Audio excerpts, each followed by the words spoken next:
ঠিক গতকালকে দুপুরের পর যারা পেহেলগাম এসেছিলেন, ঠিক মিনি সুইজারল্যান্ড বা এই যে বাইসারান, সেখানে তারা যাত্রা শুরু করেছিলেন এখান থেকে, এবং সম্ভবত তারা জানতেন না তাদের জন্য কি অপেক্ষা করছে।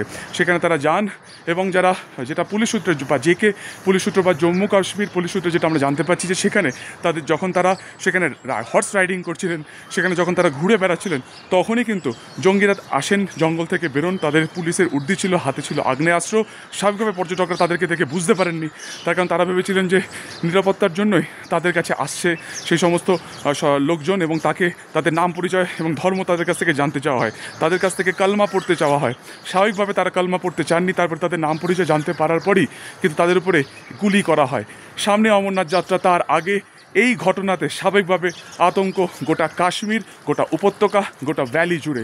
কবে কাশ্মীর ফের স্বাভাবিক হবে প্রশ্ন উঠছে। পর্যটকরা যারা পরিকল্পনা করে এসেছিলেন সপরিবারে, তারা যে এখানে এ ধরনের পরিস্থিতির সম্মুখীন হবে তা তারা গুণাক্ষরও জানতে পারেননি। স্বাভাবিকভাবে বাইসারানে এই ঘটনার এফেক্ট বা প্রতিক্রিয়া সুদূর ভবিষ্যতে কতটা পড়বে কাশ্মীরের পর্যটন শিল্পের উপরে, সেটা নিয়ে কিন্তু অবশ্যই উঠছে প্রশ্ন। সুকান্ত মুখোপাধ্যায়, পেহেলগাঁও।